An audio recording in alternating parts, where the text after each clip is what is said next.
तो पिछले video lecture में हम लोगों ने पढ़ाई किया था कि इलेक्ट्रॉनिक विन्यास के आधार पर कैसे किसी परमाणु का हम लोग आवर्त सारणी में स्थान, आवर्त, वर्ग, ब्लॉक ये सब निर्धारित करते हैं और धातु, अधातु, उपधातु ये सब कौन कौन हैं उसके बारे में हम लोगों ने पढ़ा था। आज के वीडियो का हम लोग प्रारंभ जो है एक छोटा सा प्रश्न से करते हैं जो तुम्हारे किताब में ही दिया हुआ है, एनसीईआरटी बुक का है। तो एक क्वेश्चन देखते हैं। धात्विक गुण के बढ़ते क्रम में सजाएं। धात्विक गुण इन तत्वों में किसका धात्विक गुण सबसे अधिक होगा? इन तत्वों में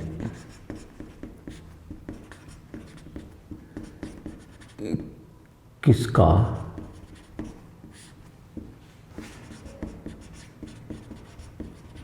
धात्विक गुण सर्वाधिक है? सर्वाधिक है। तो तत्व का नाम लिखते हैं। इसमें तत्व का नाम था तुम्हारे बेरिलियम,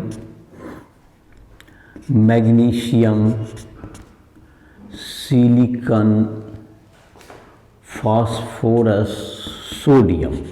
तो देखो जो नियम है, इसका जो आंसर होगा, आवर्त में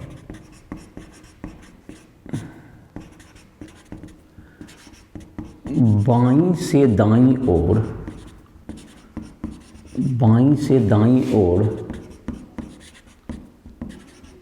जाने पर धात्विक गुण घटती है। धात्विक गुण घटती है, जबकि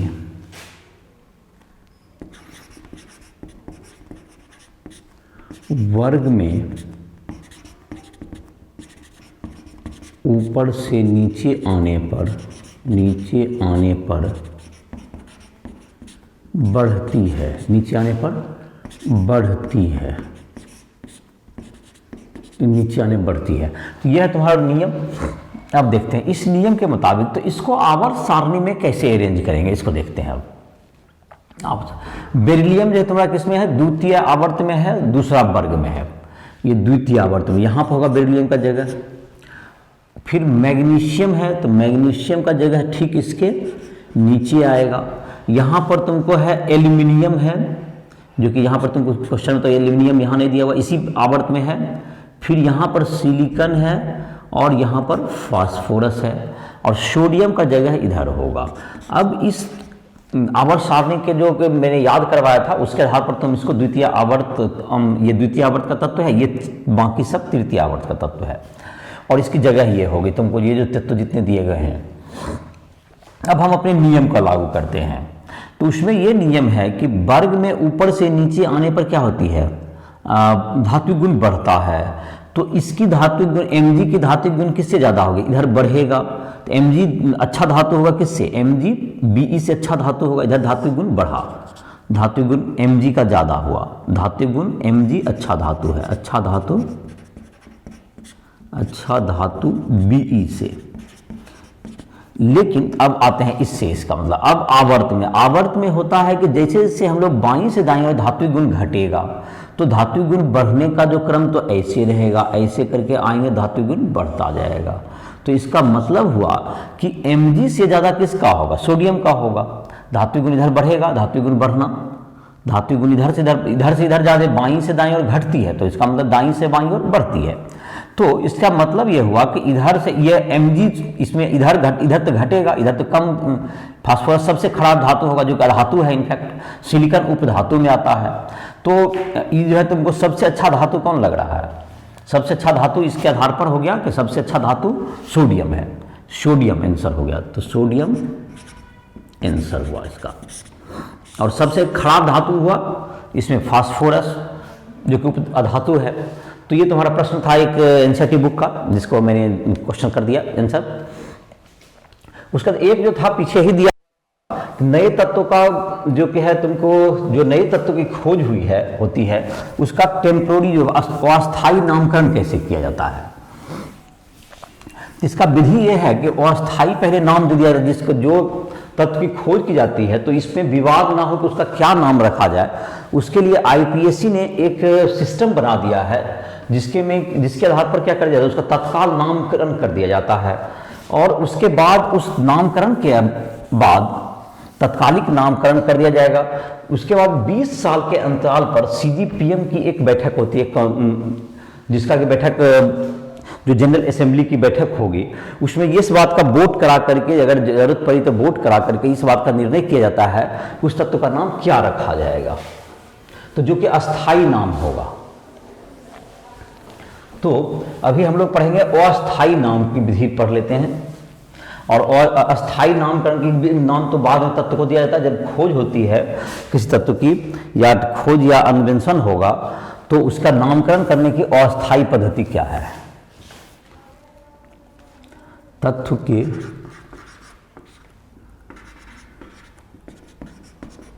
अस्थाई नामकरण की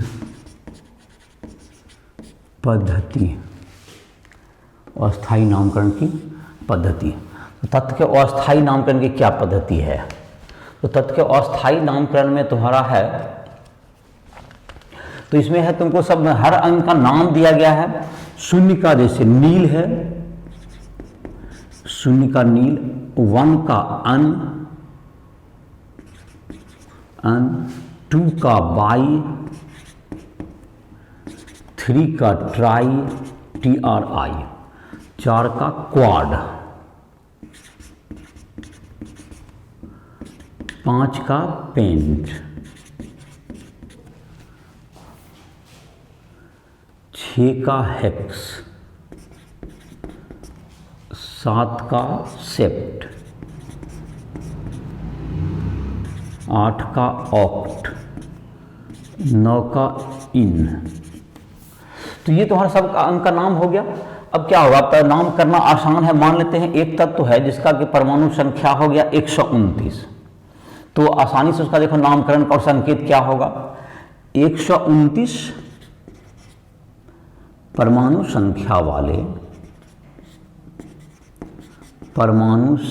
वाले तत्व का संकेत क्या होगा। पहले संकेत देखते, संकेत के लिए क्या है, जैसे कि 1 है, तुमको 1 का क्या होता है, तुमको अन होता है, तो इसका संकेत शुरू होगा यू से, पहला लेटर ले लेंगे। इसमें नियम क्या है, जैसे 1 हो गया 129 है तो 1 ले लिए, किसका 1 ले लिए, मतलब 1 का होता है यू, अन होता है तो अन का यू ले लिए पहला, और 2 का क्या होता है बाई होता है तो इसका बी ले लो। अब स्मॉल लोगे, पहला लेटर कैपिटल, दूसरा स्मॉल, और 9 का होता है इन, तो इसका स्मॉल, तो इसका जो सिंबल आने वाला है UBE।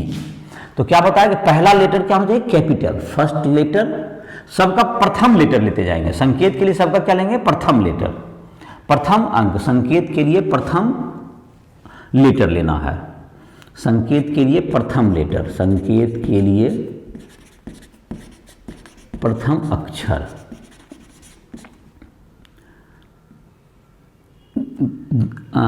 अंक के क्रम में, अंक के क्रम में का मतलब अंक जैसे 129 है तो 1 फिर 2 का फिर 3 का, 1 2 फिर 9 का, और जाहिर है कि पहला अंक क्या लेना, पहला अक्षर कैपिटल, फर्स्ट जो अक्षर होगा उसको क्या लिखना है, कैपिटल, बाकी को स्मॉल लिखना है।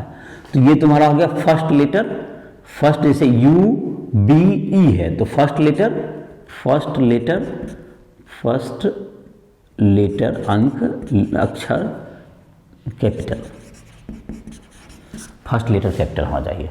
तो ये तुम्हारा क्या हो गया, संकेत लिखने का तरीका होगा। संकेत लिखने में क्या करना है, बहुत ही आसान सा है। 100 जो भी तत्व का नाम परमाणु संख्या होगा उसमें पहले लिखना है उसका पहला अंक का पहला अक्षर, जैसे 1 है तो 1 का यहाँ पर लिस्ट है, नाम याद करना है, अन है तो यू ले लेंगे, फिर 2 का क्या ले लेंगे, बाय का बी ले लेंगे, और 9 का इन ले लिए। तो इसका नाम क्या हो गया, अब इसका नाम भी लिख लेते हैं, फिर एक और उदाहरण देखते हैं। इसका नाम क्या होगा, 129 के तत्व का, 129 परमाणु संख्या के तत्व का, 129 परमाणु संख्या के तत्व का, 129 परमाणु संख्या के तत्व का अस्थायी नाम। ये आईपीएससी पद्धति है और अस्थायी नामकरण की पद्धति दैट इज आईयूपीएसी पद्धति। आईयूपीएसी पद्धति, आईपीएससी का नाम पढ़ा होगा 10वां का, ऑर्गेनिक वगैरह में भी पढ़ा होगा, कार्बनिक रसायन में। तो वही संस्था international union for pure and applied chemistry, उसका फुल फॉर्म होता है। तो इसका जैसे नाम क्या रखेंगे इसका देखो, तो इसका नाम होगा, पहले इसका कैपिटल अन लिखना है, मतलब वन के लिए क्या हो गया अन, पहले कैपिटल लिख लो अन, फिर क्या है बाय, इन और लास्ट में IUM जोड़ देना है। इसका नाम हो गया अन बाय इनियम, IUM जोड़ना है। लेकिन जिसके अंत में अगर आई आता हो, जैसे ट्राई है, TRI है, तो WEI नहीं होना चाहिए, 2 बार आई नहीं करेंगे। जिसके अक्षर अंत में क्या आ रहा है आई आ रहा है, उसमें 2 बार नहीं करना। जैसे एक और उदाहरण देके इसको समझाते हैं। हम लोग नामकरण करते हैं 133, परमाणु संख्या है 133। चलो तो इसका क्या होगा, संकेत क्या हो जाएगा, पहला लेटर अन का हो गया यू हो गया, फिर दूसरा लेटर टी, ट्राई का तीसरा लेटर भी टी हो गया, ये संकेत हो गया। ये संकेत, इसका नाम देखते हैं अन ट्राई TRI। अब देखो एक बार UM आई लगा हुआ है तो UM खाली जोड़ना है अलग से, अन ट्राई ट्रायम, अन ट्राई ट्रायम। तो जैसे 120 का क्या होगा, चलो 120 का देखो U और फिर 2 का हो गया बाय और 0 का होता है एंत। अब हो गया अन बाई मील और इसमें आई नहीं है तो IUM जोड़ेंगे अंत में IUM जोड़ेंगे। तो मुझे उम्मीद है कि इतना उदाहरण से तुम्हें यह स्पष्ट हो गया होगा। 100 से अधिक पद का जो नामकरण है, जो किताब में पहले ही दिया हुआ था, वो छूटा हुआ था, उसको मैंने कवर कर दिया इसमें। तो आई होप की समझ में आ गया होगा सबको। अब है तुमको, अब इसके बाद हम लोग देखते हैं तत्वों की आवर्तता, तत्वों के गुणों की आवर्तता। जैसे कि है तुमको कुछ गुण है, जैसे कि परमाणु त्रिज्या है, आयनिक त्रिज्या, आयनन इंथैल्पी, इन सबों को परिभाषित करेंगे, इलेक्ट्रॉन लब्धि इंथैल्पी, विद्युत ऋणात्मकता, ये सब कुछ टर्म हैं जिसको हम लोग परिभाषित भी करेंगे। और आवर्त में वर्ग में किस प्रकार उसका परिवर्तन होता है, कैसे कैसे उसके मान में वृद्धि होती है, किस प्रकार से या कमी होती है, उसके नियम के बारे में आवर्त सारणी में पढ़ेंगे हम लोग। आवर्त सारणी में नाम उम्मीद है कि याद कर लिया होगा, पिछला लेक्चर में तो नाम वगैरह मैंने बताया था सबका, तो नाम उम्मीद है याद किया होगा। नाम याद करने के बाद तभी उस पर आधारित जो प्रश्न होंगे, जैसे अभी धात्विक गुण को बताए, तो उसी तरह से उस पर भी आधारित जो प्रश्न होंगे, उसके नाम धातु, उसका जो स्थान है सबका पता होना चाहिए। तो इसलिए उसको याद कर लोगे। पिछला वीडियो को जो मैं देखा होगा उसको नहीं याद कर पाए होगे तो जितना रिकमेंड किए थे S ब्लॉक और P ब्लॉक कम से कम उतना याद करोगे, और D 3D 4D 5D इन सबों का जितना कम से कम परिचय कर लोगे। और जब क्लास 12 में D ब्लॉक पढ़ेंगे तो उस समय हम लोग याद कर लेंगे 3D 4D 5D सीरीज। और क्लास 11 में हम लोग की पढ़ाई होती है S ब्लॉक और P ब्लॉक के कुछ वर्ग की होती है यहाँ पर, हाइड्रोजन की, हाइड्रोजन S ब्लॉक और P ब्लॉक के कुछ वर्ग की यहाँ पढ़ाई होगी 11 में, और कुछ वर्ग की पढ़ाई क्लास 12 में होगी। D एंड F ब्लॉक की पढ़ाई क्लास 12 में होती है। तो जितना आसानी से याद कर लोगे तुम्हें क्वेश्चन बनाने में उतना बेहतर होगा। तो हम लोग पढ़ते हैं अब तत्व गुणों में आवर्तता। तो गुणों में आवर्तता में पहला है तुमको परमाणु त्रिज्या।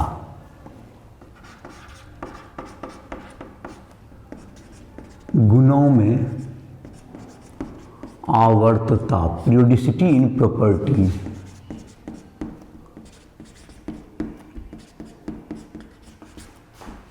Periodicity in properties.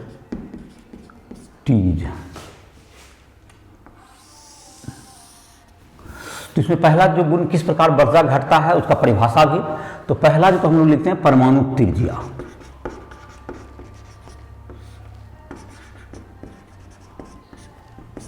इसका एटॉमिक रेडियस।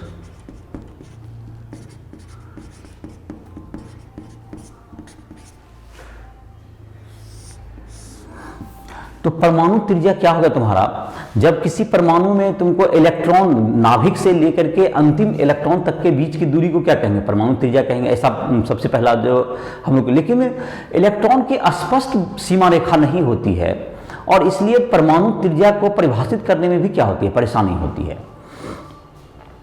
क्या मैंने कहा कि इलेक्ट्रॉन का जो है तुमको कोई स्पष्ट सीमा नहीं होती है, बाउंड्री नहीं होती है, जिसके कारण कि क्या होगा, उसे परिभाषित करना कठिन होता है।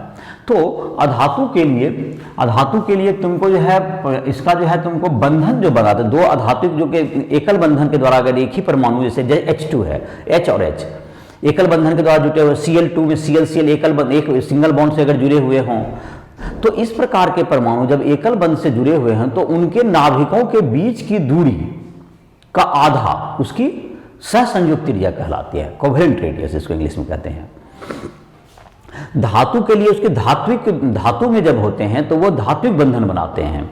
तो धातु में जब धनायन के रूप में रहते हैं तो उन दोनों धनायनों के बीच की जो दूरी होगी वह क्या कहलाएगी, उसकी आयनिक, उसका जो त्रिज्या कहलाएगा, धात्विक त्रिज्या।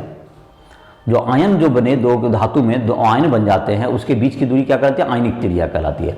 अब जैसे कि नोबल गैस जो कि है, उत्कृष्ट गैस जिसको कहते हैं, वह बंधन ही नहीं बनाते हैं, तो उसके लिए तुमको क्या है, नाभिक से लेकर अंतिम इलेक्ट्रॉन के बीच की दूरी, that is called van der वाल रेडियस, त्रिज्या, उसके लिए परिभाषित की जाती है।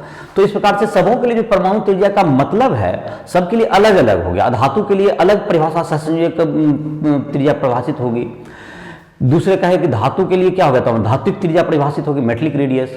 और जो उत्कृष्ट गैस हैं, क्लास जो वर्ग 18 के तत्व हैं, helium, neon, argon, krypton, xenon, radon, helium, neon, argon, krypton, xenon, radon, ये जो तुम्हारे हैं इनके लिए वैन डर वाल रेडियस परिभाषित की गई है।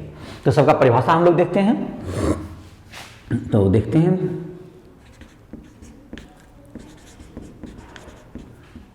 अधातु के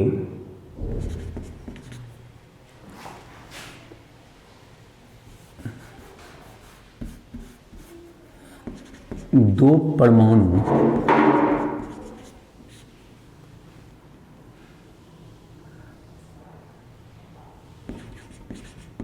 जब एकल सहसंयोजक बंधन बनाते हैं, एकल सहसंयोजक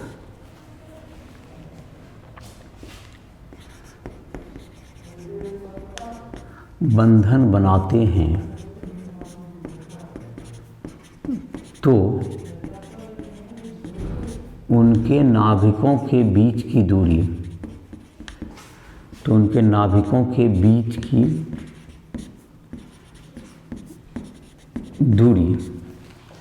परमाणु त्रिज्या कहलाती है। उनके नाभिकों के बीच की दूरी परमाणु त्रिज्या कहलाती है। बीच की दूरी परमाणु के बीच की दूरी सहसंयोजित त्रिज्या कहलाती है। सहसंयोजित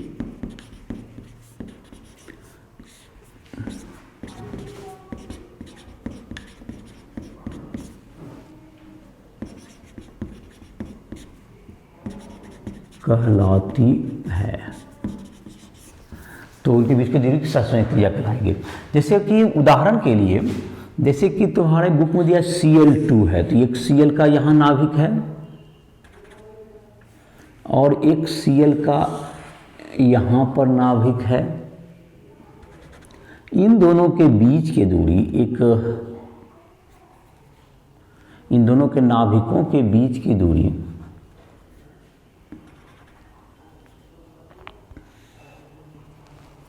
एक नाभिक से दूसरे नाभिक के बीच की दूरी 198 पिकोमीटर है। 198 पिकोमीटर। तो 1 पिकोमीटर मतलब 10⁻12। ये एक क्लोरीन परमाणु है, ये Cl परमाणु है और ये दूसरा Cl परमाणु है,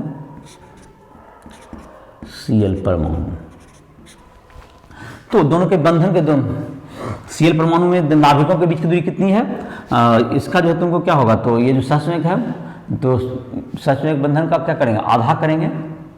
एकल बंधन के बीच की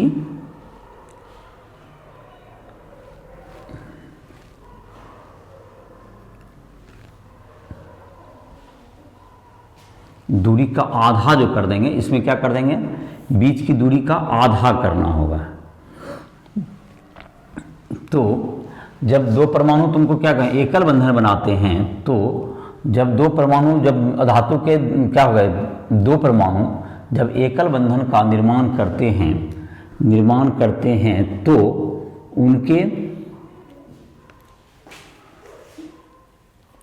उनके नाभिक के बीच की दूरी का आधा,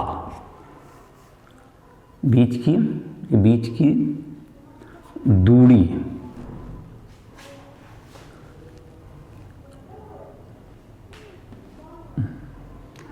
के आधे को, बीच की दूरी की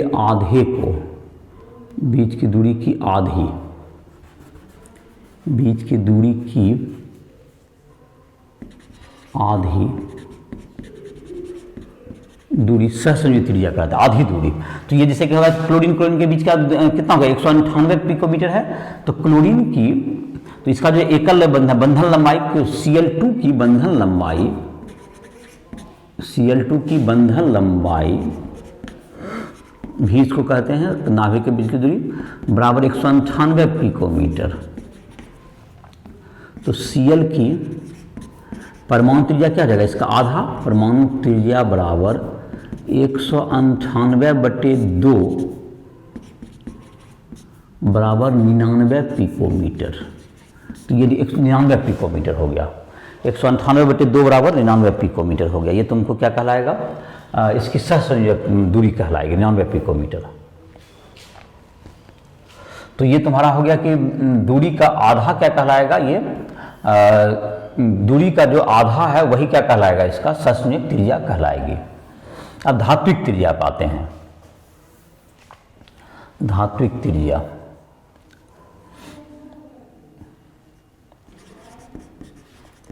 धातु के आयन, धातु के धनायन भी कह सकते हो,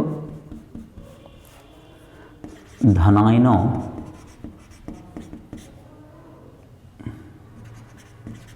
के बीच की दूरी जब वे धात्विक बंधन बनाते हैं,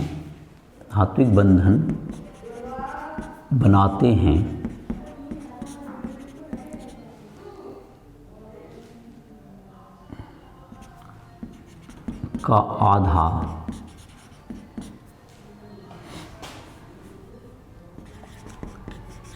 धात्विक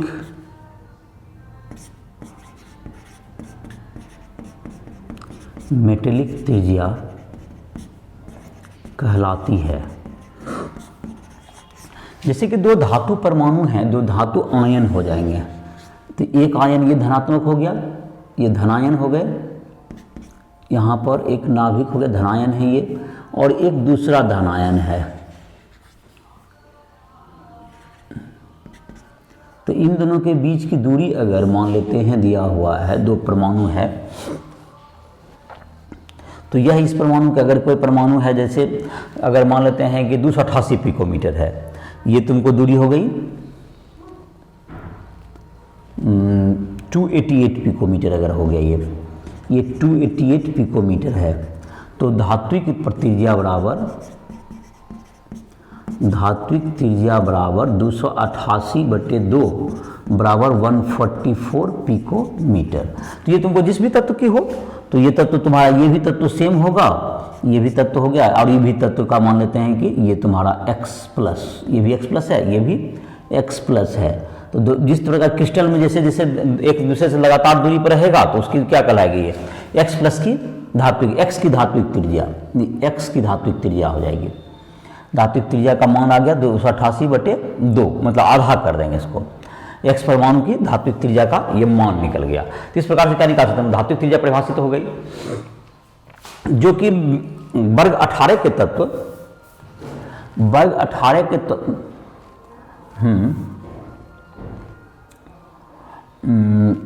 नाभिक से अंतिम कक्षा के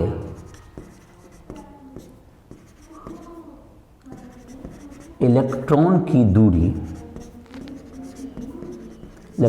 वैन डर वाल त्रिज्या कहलाती है। वैन डर वाल त्रिज्या कहलाती है। उत्कृष्ट गैस के लिए उत्कृष्ट गैस वर्ग 18 के तत्व के लिए वैन डर वाल त्रिज्या परिभाषित की जाती है। वैन डर वाल त्रिज्या परिभाषित की जाती है। तो वैन डर वाल त्रिज्या जो होता है, कभी भी आर जो त्रिज्या, जो कि आर का मान हो गया वैन डर वाल, ये कभी भी बड़ा होगा किससे? ये सहसंयोजी त्रिज्या से बड़ा होगा, सहसंयोजी से बड़ा होगा। तो ऐसा इसलिए कि चूंकि एक परमाणु से, यहाँ पर देखो इसमें क्या हुआ, कुछ ओवरलैप जब हुआ, ये जो कि तुमको क्या हुआ, कुछ जब ओवरलैप हो जाता है, ये बीच में जैसे क्या होगा, दूरी जो घट गया, तो उसमें तो जब लास्ट तक ली जाती है तो दूरी बड़ा हो जाएगा, इसलिए क्या होता है, वैन डर वाल त्रिज्या बड़ा हो जाता है। तो उसी तत्व का सेम तत्व का अगर होगा वैन डर वाल त्रिज्या, तो क्या होगा, उस तत्व का वैन डर वाल त्रिज्या उसके सहसंयोजी त्रिज्या से बड़ी होगी। तो ये तो परमाणु का त्रिज्या का परिभाषित हमने किया अलग अलग। अधातु के लिए जैसे कि हो गया H2Cl2, इन सबों के लिए क्या होगा, तुम्हारा जो कि सिंगल बॉन्ड बनाते हैं उसके बंधन के बीच की दूरी को क्या आधार जो हो जाएगा, उसको हम लोग क्या कहेंगे, उस तत्व, एक तत्व की परमाणु त्रिज्या कहलाएगी। दूसरा था तुमको, जब धातु होंगे तो धात्विक त्रिज्या डिफाइन होगा, तो उसके धातु के जो धनायन होंगे, जब धात्विक बंधन बनते हैं, धनायनों के बीच के क्रमबद्ध जो दूरी होगी दो धातु धनायनों के बीच की, उसका आधा क्या कहलाएगा, उसकी धात्विक त्रिज्या कहलाएगी। तीसरा था तुमको वैन डर वाल त्रिज्या, जो अक्रिय गैस के लिए, जो कि उत्कृष्ट गैस के लिए जो परिभाषित की गई, जो कि वैन डर वाल त्रिज्या कहलाएगी। अब देखते हैं कि ये जो परमाणु त्रिज्या का जो हमने परिभाषा लिया, और जब भी कभी परमाणु त्रिज्या जो हम लोग वर्ड कहते हैं, तो अधातु के लिए हम लोग सहसंयोजी त्रिज्या का बात कर रहे हैं, धातु के लिए हम लोग धात्विक त्रिज्या का बात कर रहे हैं, और जब भी तुमको नोबल गैस है, उत्कृष्ट गैस के लिए हम लोग उसके वैन डर वाल त्रिज्या की बात करते हैं। इसका मतलब यही हुआ। तो अब हम लोग जो है इसमें देखते हैं कि यह परमाणु त्रिज्या कैसे कैसे बढ़ता घटता है, आवर्त सारणी में किस प्रकार परिवर्तन होता है इसका। तो परमाणु त्रिज्या का आवर्त सारणी में बढ़ने का क्रम देखते हैं, किस प्रकार आवर्त में घटता है, बढ़ता है, उसके कारण सहित देख लेते हैं।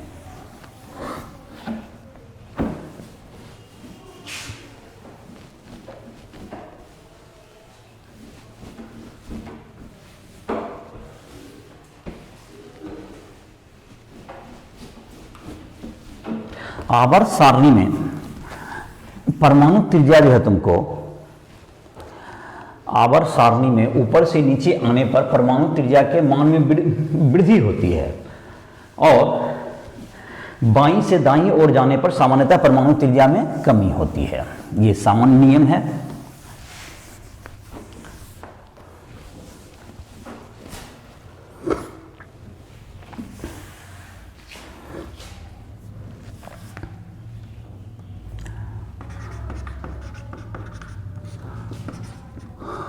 परमाणु त्रिज्या की आवर्तता,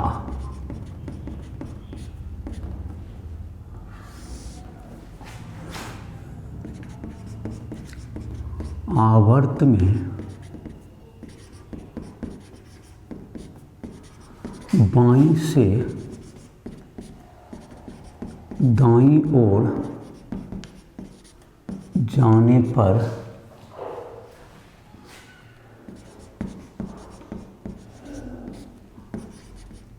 परमाणु त्रिज्या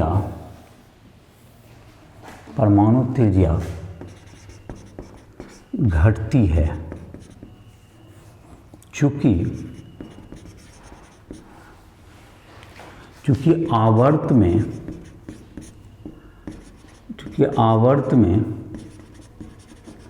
कक्षा की संख्या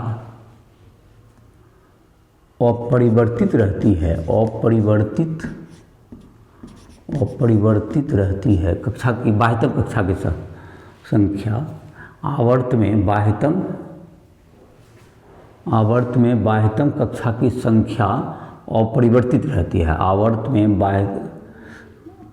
आवर्त में कक्षा की संख्या लिखें तो इसको लिख सकते हैं बाह्यतम कक्षा की संख्या। बाह्यतम कक्षा की संख्या अपरिवर्तित रहती है, जबकि बाईं से दाईं ओर जाने पर, बाईं से दाईं ओर जाने पर और बाईं से दाईं ओर जाने पर नाभिकीय आवेश बढ़ने के कारण, नाभिकीय आवेश बढ़ने के कारण, नाभिकीय आवेश बढ़ने के कारण नाभिकीय आकर्षण बल, नाभिकीय आकर्षण बढ़ जाता है। फलस्वरूप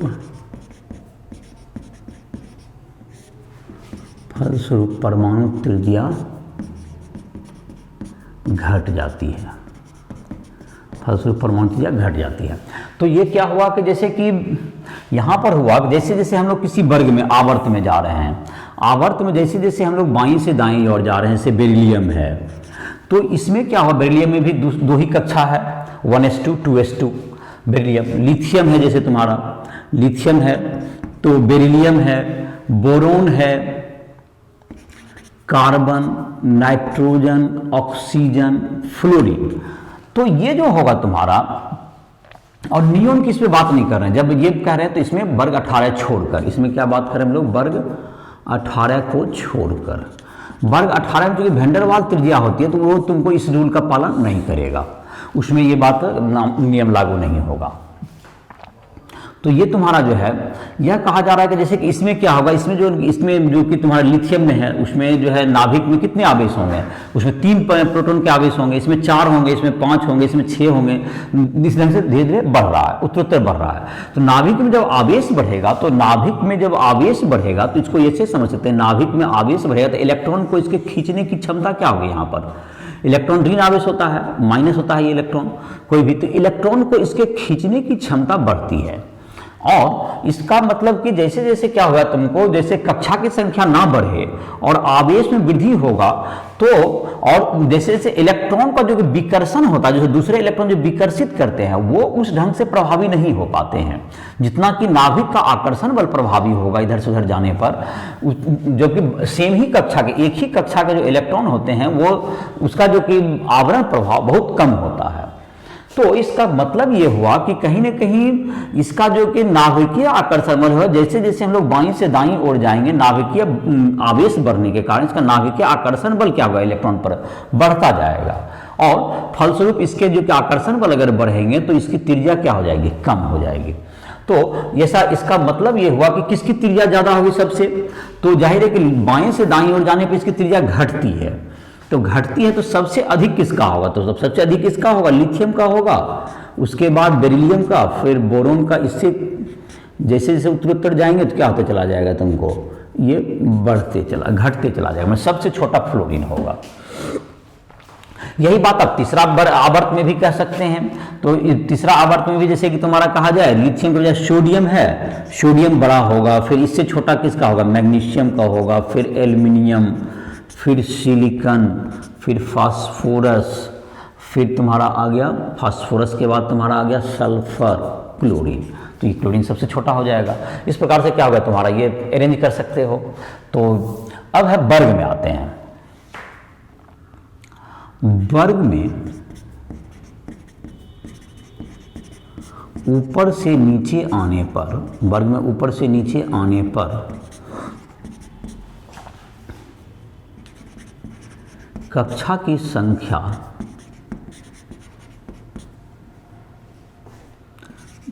संख्या बढ़ती है,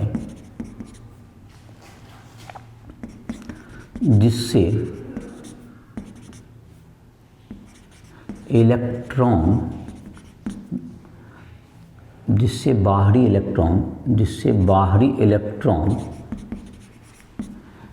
एवं नाभिक के बीच की दूरी, तो नाभिक के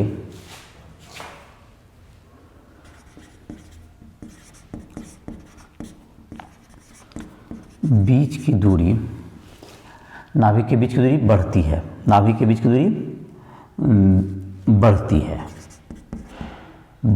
है, फलस्वरूप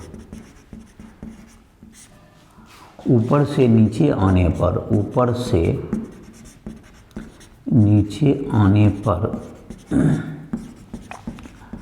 परमाणु त्रिज्या सामान्यतः बढ़ती है। कुछ वर्ग में जो अपवाद होते हैं, अपवाद की अभी चर्चा इसमें नहीं की गई किताब में, तो बाद में जब भी जैसे खासकर वर्ग 13 वगैरह में बहुत से अपवाद हैं, तो खैर उसकी चर्चा अभी नहीं की गई, जब पढ़ाई होगी उसकी तो उसकी चर्चा की जाएगी अलग से। तो जो कि अभी सामान्य नियम है उसको बताया जा रहा है ऊपर से नीचे आने। जैसे किसी एक वर्ग का ले लेते हैं, जैसे कि एक वर्ग ले लें, तुमको लिस्ट भी दिया हुआ है तुम्हारे बुक में, लिस्ट देख भी सकते हो, और यहाँ पर ऐसे लिस्ट में डाटा याद करने के बजाय उसमें किस प्रकार कमी हो रही है, कहाँ बढ़ रही है, इसको नोट करना है। जो लिस्ट का हम लोग पढ़ेंगे तो लिस्ट में डाटा को याद नहीं करना है। जैसे कि वर्ग अगर एक में लें, वर्ग एक में तो सबसे जैसे जैसे ऊपर से नीचे आएंगे तो कक्षा के, जैसे लिथियम में उसमें 2 कक्षा है, उसके बाद सोडियम में 3 कक्षा, तो उसकी त्रिज्या क्या हो जाएगी, ज़्यादा हो जाएगी। उसके बाद तुम्हारा सोडियम के बाद पोटेशियम में 4 कक्षा हो जाएगी, तो उसकी त्रिज्या और ज़्यादा हो जाएगी। रुबिडियम और ज़्यादा होगा, उससे ज़्यादा सीजियम, और इसमें फ्रांसियम में 7 कक्षा तक चला जाएगा। तो इस प्रकार से क्या होगा तुम्हारा, सब में एक एक कक्षा बढ़ते गया, 3 मतलब पहला में था 2, फिर 3, 4, 5, 6, 7 तक गया। तो इस प्रकार से क्या हो गया, सबसे ज़्यादा ये बढ़ती चली गई। और इसी प्रकार का तुम दूसरा वर्ग में भी लो, तो दूसरा वर्ग में भी कोई फिर जैसे या तो उधर एक नॉन मेटल से भी ले सकते हो, फ्लोरीन, क्लोरीन, ब्रोमीन, आयोडीन। तो फ्लोरीन सबसे छोटा होगा, फिर क्लोरीन होगा, फिर ब्रोमीन उससे बड़ा, फिर आयोडीन उससे बड़ा, फिर अस्टेटीन उससे बड़ा। तो ये तुमको उत्तरोत्तर क्या होता जाएगा, त्रिज्या का बढ़ते क्रम में लिखा गया।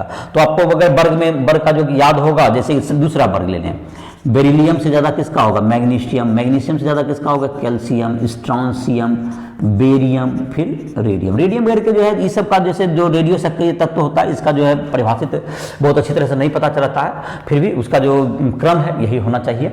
तो इस प्रकार से क्या कर सकते हैं, अरेंज कर सकते हैं। तो ऊपर से नीचे जाने पर क्या होगा, कभी भी आप इलेक्ट्रॉनिक विन्यास में देखिए एक एक कक्षा में वृद्धि होती गई, जिससे कि नाभिकीय आवेश में भी वृद्धि होती है, लेकिन कक्षा में वृद्धि होने के कारण फिर भी प्रभावी जो तुम्हारा होता है वह ज़्यादा, आवेश का प्रभाव कम पड़ता है, लेकिन दूरी ज़्यादा बढ़ जाती है, और दूरी के वर्ग के व्युत्क्रमानुपाती होता है आकर्षण बल। तो जैसे जैसे दूरी बढ़ती है तो उसके कारण वो प्रभावी हो जाता है आकर्षण, इसलिए नाभिकीय आकर्षण बल क्या पड़ जाता है, उस पर कम पड़ जाती है, और इस प्रकार से परमाणु की त्रिज्या घट जाती है। तो जब तुमको जो टेबल में कोई भी क्वेश्चन है तो उसमें तुमको उसका जगह पता हो, तो रूल के आधार पर जैसे जैसे बाईं से दाईं ओर क्या होगा, परमाणु त्रिज्या घटती है और ऊपर से नीचे आने पर बढ़ती है, तो आप वो अरेंज कर सकते हैं। जैसे कि एक आध क्वेश्चन भी दे सकते हैं इसमें।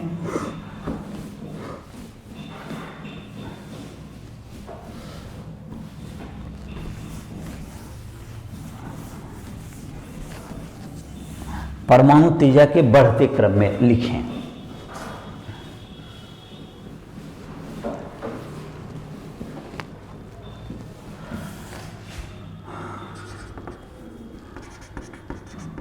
परमाणु त्रिज्या के बढ़ते क्रम में सजाएं। जैसे तत्व का नाम दे देते हैं,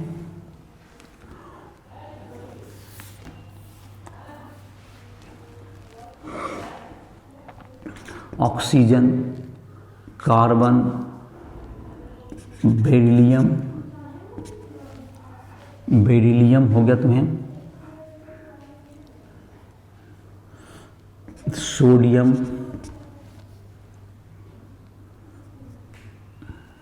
और पोटेशियम। चलिए सोडियम, पोटेशियम और कैल्शियम भी दे दीजिए। अब देखिए इन तत्वों का आप आवर्त सारणी में आंसर करते हैं। देखो आवर्त सारणी में इसका जगह पता होना चाहिए हमको। तो पहले है तुमको बेरिलियम है, तो ये दूसरा वर्ग में होगा, बेरिलियम का जगह यहाँ पर होगा। बेरिलियम के बाद तुम्हारा जो है ये तुम्हारा क्या हो गया, कार्बन। बेरिलियम के बाद यहाँ पर लिथियम का जगह तो यहाँ खाली दिया गया है, लेकिन यहाँ सोडियम दिया गया है और पोटेशियम तुम्हारे क्वेश्चन में है, और यहाँ पर इसके नीचे यहाँ पर मैग्नीशियम तो नहीं दिया हुआ है प्रश्न में, लेकिन यहाँ कैल्शियम दिया हुआ है। देखो इस तरह से अरेंज है ये। और बेरिलियम के बाद यहाँ पर दिया हुआ है तुमको ऑक्सीजन है, कार्बन भी दिया हुआ है, और ऑक्सीजन और कार्बन दिया हुआ है। ठीक है, तो देख लेते हैं कौन कौन है तब। तो तुम्हारा बेरिलियम है, फिर कार्बन इसके बाद आ जाएगा, कार्बन के बाद तुम्हारा आ जाएगा बेरिलियम, कार्बन,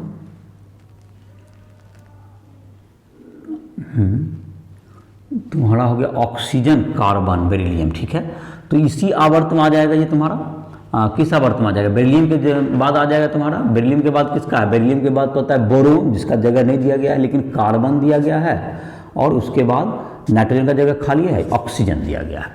यही तुम्हारा पैटर्न है। तो यही सब तत्व, सारे तत्व मुझे लगता है लिख दिया गया।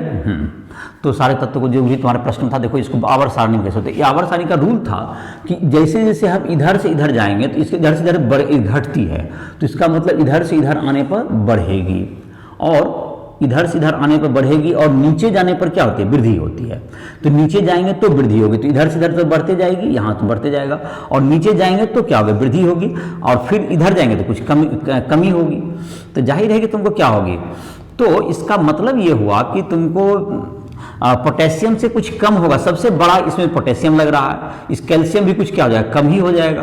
तो सबसे बड़ा कौन होने वाला है? पोटेशियम होने वाला है। उसके बाद तुमको जहाँ तक कि इसकी बात रही, कैल्शियम उससे कुछ छोटा हो जाएगा, तो उससे ठीक छोटा कैल्शियम को होना चाहिए। फिर क्या होना चाहिए? सोडियम का जगह होना चाहिए, जो तुम्हारा तत्व है। क्योंकि जैसे जैसे देखो तीर तो ऊपर, अब फिर जाओगे तो किसका आ जाएगा? सोडियम के बाद ऊपर तो यहाँ जगह खाली, तो बेरिलियम कब आएगा? फिर धीरे धीरे घटते चला जाएगा। इससे सोडियम के बाद किसका नंबर आना चाहिए? बेरिलियम। फिर तुम्हारा है कार्बन, उससे बड़ा होगा, उसके बाद ऑक्सीजन सबसे छोटा होना चाहिए। तो ये तुम्हारा क्रम होगा त्रिज्या का क्रम हो गया, परमाणु त्रिज्या। तो इस प्रकार से क्या कर सकते हो? जब आवर्त सारणी में स्थान जब पता होगा तो इस तरह के प्रश्न को हम लोग बना सकते हैं। तो अब हम लोग देखते हैं कि आणविक त्रिज्या किसे कहते हैं। परमाणु त्रिज्या के बाद हम लोग देखते हैं एक आणविक त्रिज्या।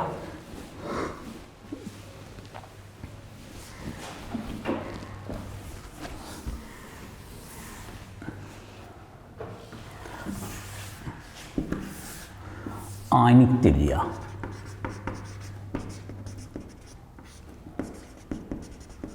आणविक त्रिज्या, आयोनिक रेडियस।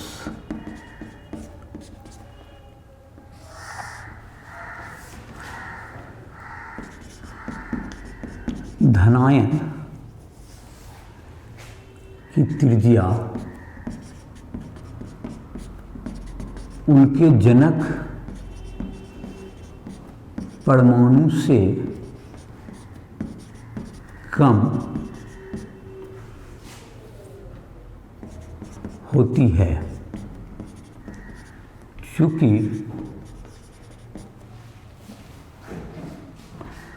धनायन के निर्माण में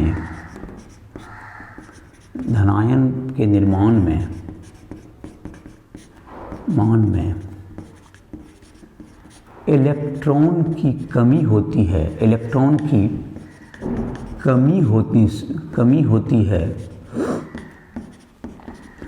होती है, लेकिन नाभिकीय आवेश अपरिवर्तित रहता है। नाभिकीय आवेश अपरिवर्तित रहता है। फलस्वरूप नाभिकीय आकर्षण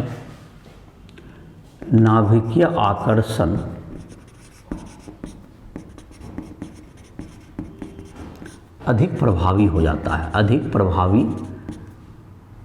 फलस्वरूप नाभिकीय आकर्षण धनायन में अधिक प्रभावी हो जाता है, और जहाँ तक कि कहीं के जैसे कि अब मान लेते हैं Na है, सोडियम 3s1 होता है, तो ऐसा भी हो गया कि जब Na+ आप करते हैं तीसरा कक्षा ही समाप्त हो गया, 3s ऑर्बिटल ही खत्म कर तो जाहिर है कि 2 ही बचा तो वो छोटा और भी हो जाएगा। तो ये भी होता है कारण। एक तो कोई भी अगर इलेक्ट्रॉन कम होगा तो नाभिक का आकर्षण मजबूत होगा, ये तो जनरल बात हो गई। और किसी जगह पे क्या होगा, कक्षा की संख्या ही कम हो जाती है तो ऑटोमेटिक है कि क्या हो जाएगा, तो उसकी त्रिज्या क्या हो जाएगी, जैसे कि RNA+, इसमें क्या हो गया, ये रेडियस इसका Na से क्या होगा, छोटा होगा।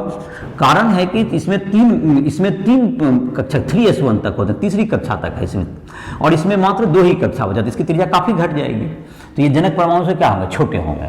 और चूंकि ये भी कारण है कि अगर मान लेते हैं कि नहीं भी कक्षा खत्म हुई तो भी धनायन का मान क्या होगा, उससे छोटा ही होगा कभी भी। क्योंकि Ca जैसे कि तुम्हारा Ca जैसे कि तुम्हारा कहा जाए अगर Cu2+ है और एक Cu+ है, तो इसमें भी अगर देखें तो ये Cu+ क्या होगा, इससे बड़ा होगा। क्योंकि इसमें एक इलेक्ट्रॉन निकालेंगे तो नाभिकीय आकर्षण तो 29 है, तो वो तो 29 ही रहेंगे, 29 प्रोटॉन होते हैं तो 29 प्रोटॉन ही रहेंगे। लेकिन कॉपर 2+ अगर 2 इलेक्ट्रॉन निकालते हैं तो उसमें कक्षा तो नहीं कम होगी, 3 4s1 ऐसे होता है, उसमें भी कक्षा की एक कमी तो हो ही जाएगी एक निकलने के बाद। तो ये तुमको क्या होगा, ये तुमको बड़ा होता है, इसमें नाभिकीय आकर्षण बल ज़्यादा प्रभावी होगा, तो ये क्या हो जाएगा, छोटा हो जाएगा त्रिज्या। तो इसी प्रकार से किसी में भी धनायन में छोटा हो जाएगा। ऋणायन की त्रिज्या जनक परमाणु से अधिक होती है, क्योंकि इलेक्ट्रॉन की संख्या बढ़ने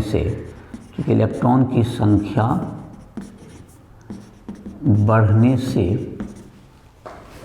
आवरण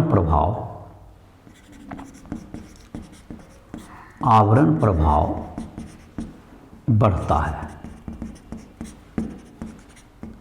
फलस्वरूप नाभिकीय आकर्षण कमजोर हो जाता है, नाभिकीय आकर्षण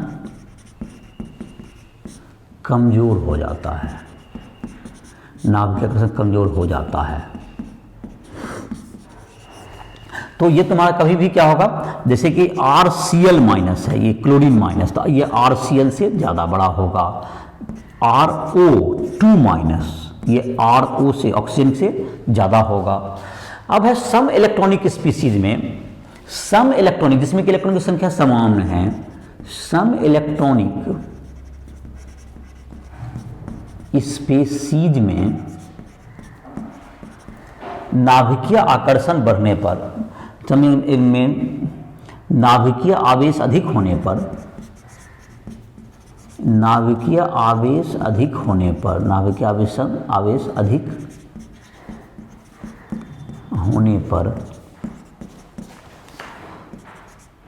आयनिक त्रिज्या कम होती है।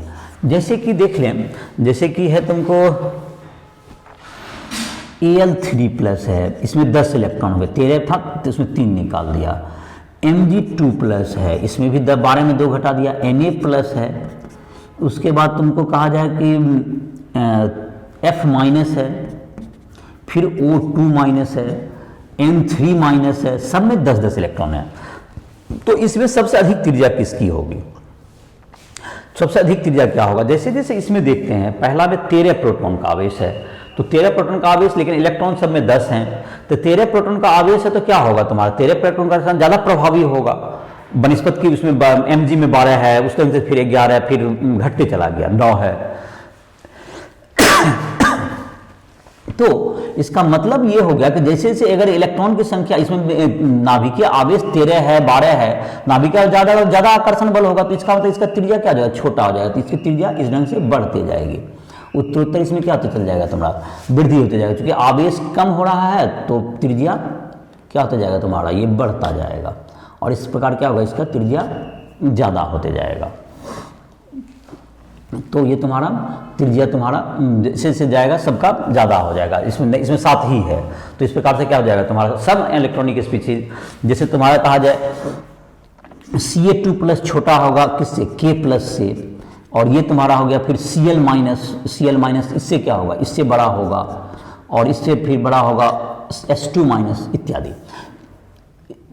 और फास्फोरस का 3-, तो सब में देखो ये 20-20 तुम्हारा सब में इलेक्ट्रॉन है, 18 इलेक्ट्रॉन है, ये 18 इलेक्ट्रॉन है सब में, तो 18 इलेक्ट्रॉन है, लेकिन सब में आवेश जिसका ज़्यादा है उसकी त्रिज्या कम हो गई। तो सम इलेक्ट्रॉनिक स्पीशीज में इस तरह से क्या होगा पता चल जाएगा।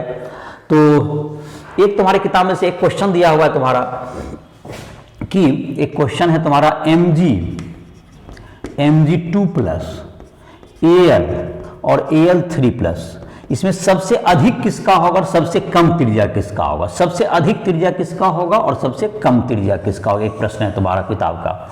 तो जैसे तुम्हारा है कि मैग्नीशियम और एल्यूमिनियम ये दोनों तो एक ही आवर्त के तत्व हैं, एक ही आवर्त के तत्व है, तो क्या होगा तुम्हारा एक ही आवर्त के, तो इसकी त्रिज्या ज़्यादा, इधर से इधर जाने पर क्या होगा, त्रिज्या घटती है, त्रिज्या कम होती है, त्रिज्या कम होगा, त्रिज्या घटेगी, और इधर आने पे क्या होगी बढ़ेगी। तो त्रिज्या इस दाईं से दाईं ओर, क्योंकि क्या होता है परमाणु त्रिज्या आवर्त में घटती है, तो परमाणु त्रिज्या जब घटती है तो इसका क्या होगा, इसकी त्रिज्या एल्यूमिनियम की त्रिज्या कम होगी, और Al3+ करेंगे तो वो धनायन बनने के कारण परमाणु त्रिज्या क्या हो जाएगा, उसका कम हो जाएगा सबसे, क्योंकि और उसमें आवेश भी 13 का रहेगा। जैसे Mg2+ में क्या हो गया, Mg2+ में तुमको जो है 12 के इलेक्ट्रॉन का आवेश होगा, और एल्यूमिनियम का Al3+ में भी क्या होगा 13 प्रोटॉन का आवेश होगा, तो 12 प्रोटॉन का होगा Mg2+ में और 13 का होगा Al3+ में, तो 13 बड़ा ज़्यादा प्रभावी होगा। तो जाहिर है कि Al से भी छोटा Al3+ होगा, तो मतलब सबसे छोटा Al3+ हो जाएगा और सबसे बड़ा Mg हो जाएगा इसमें। तो सबसे छोटा कौन हो गया, सबसे छोटा तुम्हारा एनसीईआरटी बुक का जो क्वेश्चन है उदाहरण का Al3+, सबसे बड़ा कौन हो गया इसमें, सबसे बड़ा Mg हो गया तुम्हारा। तो यही चारों स्पीशीज में से बड़ा छोटा करना था, जिसका ये क्वेश्चन का आंसर हो गया। तो आई होप कि तुम लोग को समझ में आ गया होगा ये टॉपिक परमाणु त्रिज्या।